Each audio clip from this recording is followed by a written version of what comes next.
I have a quick question for you, and you can take a few seconds to answer it, but I just want you to answer this genuinely. Alright, here's the question. How many friends do you have near you? Now, I'm not talking near you right now. I'm talking about around your group, like people you talk to, right? I'll give you a couple seconds. Alright. The reason I'm saying this is because, well, here's two things. The first thing you're gonna think about is, oh, well, maybe I have 2, 3, 4, 5. Maybe it's a bigger number. But the real thing is, what you're gonna ask yourself is, wow, what do I consider to be a friend?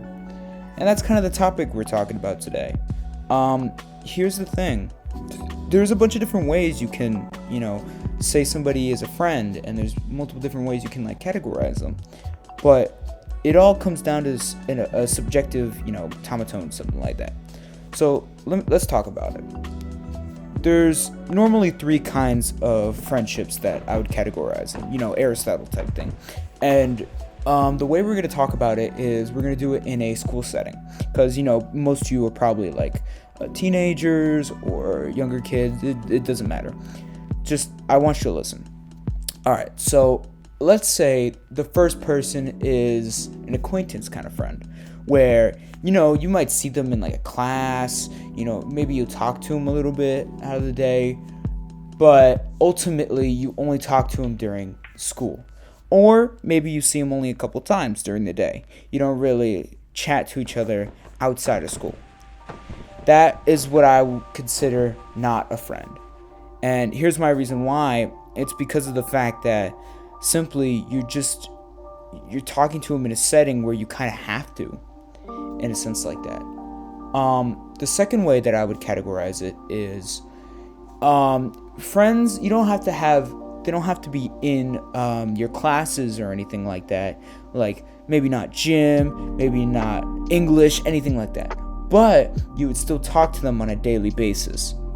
So here I would categorize that as more of a good friend. And here's the reason why, is that even though you don't have to see him, you choose to, and you choose to, spread yourself towards him. Pause. Now, the real friend that I would consider that is the most friend somebody can be, and feel free to disagree with me on this, it's somebody that you typically would talk to outside of a big area or a big part of where you guys met. So, for example, when I met a good friend, I would get his number one, and I would talk to him outside of school. And I would try to get him to, hang out, do all this stuff. Because that is what I think friends should do. Now, you can completely disagree with me on this, but in the grand scheme of things, you got to be able to work outside of, the big places. You got to think of smaller pictures. Your friends could be saying, hey, let's go, or your friends' friends could be saying, hey, let's go hang out, or something like that. That seems more like a friend to me. I don't know. But, somebody, and here's how I would categorize the last friend. It would be somebody who will, go out their way. Somebody that would talk outside of, school in this case, and would talk to you, hang out with you, all that. Now, there is one bigger case of a big best friend, a best friend.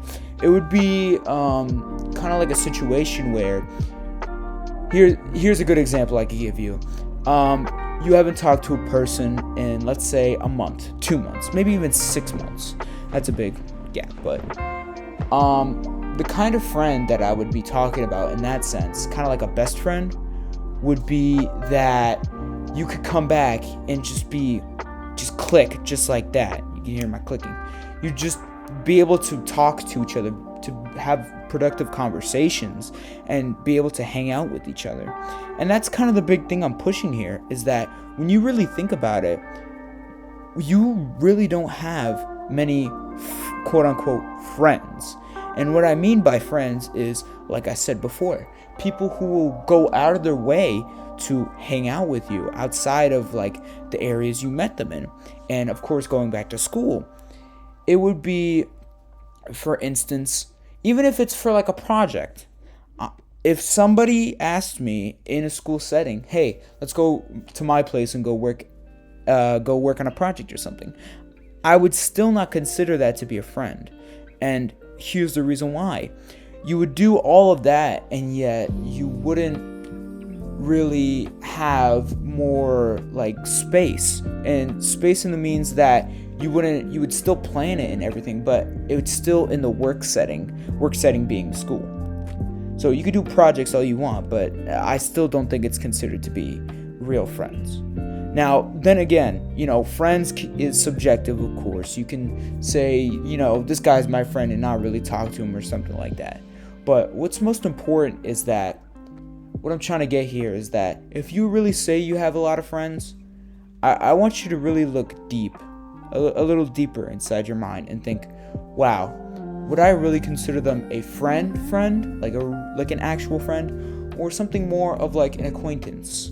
Acquaintance being, somebody you just talk to, not daily, but like when you have a class, or maybe during lunch when you don't have anybody to sit next to, or maybe even you have like a club with them. What's important is that you make sure to put people into categories.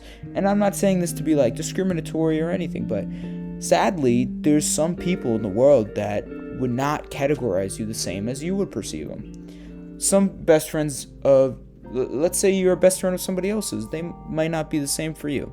But what's important is that they still put you in a separate setting that you would put them in. For example, a good friend who sits next to me, I would consider them a good friend because I go out of the way to go and hang out with them. We hang out every so often. We talk every day. We're in a group chat. We're in a good friend group.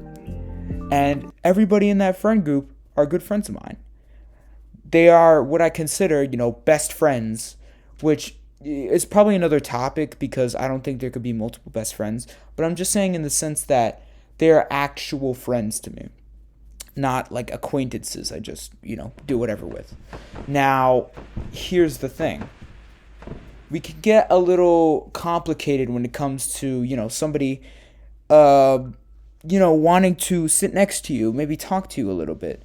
But still, if they're not willing to take time out of the day or just a couple hours, maybe even minutes, to like hang out with you, or better yet, playing video games with you, I find that to be the easiest way to, have a nice conversation with people, be able to, have good experiences with others, grow knowledge. And that really is the basis I'm trying to push here. I think that, like I said with the topics, you need to put people in specific places and deal with them on your own. Maybe it's not as serious as you think it is, but just give it a thought for a sec. I want you, this person watching this video right now, if you have watched this far, all I want you to do is take 5, maybe 10 minutes and categorize the people in your life or people who are around you and think to yourself, does it really fit into my subjective category? And to that, I would say, to be truthful, I think you personally would have about a minimum of like 5, no, maybe 3 really good friends. And to that, I would say, that's fine. You don't need to have a lot of friends in your life. You could just, like I've heard before, you just need 3 people that can take over a country. And that's what's really important here, is that you don't want to overpopulate yourself with just a bunch of people, because respectively, a lot of people don't want to be your friend. And that's just the way it goes. I've experienced something like that before multiple times. People just push you away or something like that. But, like I said, if you categorize these people easier, it would be easier to let them go once they do that, and that's kind of the big thing. You need to prepare yourself in case that ever happens. And it does happen all the time. When you grow up, people in your life start to push away at you, especially as you grow up through the high school years. That is a major thing that happens. Like, I've bounced around a couple friend groups as well, but what's important is that the friend group I'm in right now and the friend group I've been for a while, I've all spoken to them outside of, we'll say school in this case. I've all hanged out with them. And I've also, even when I wasn't in their friend group, I would still talk to them on the daily. I do funny pranks with them. Like I'd steal one of their like backpacks or water bottles and all that. And that is what I consider to be a good friend. Thank you for listening.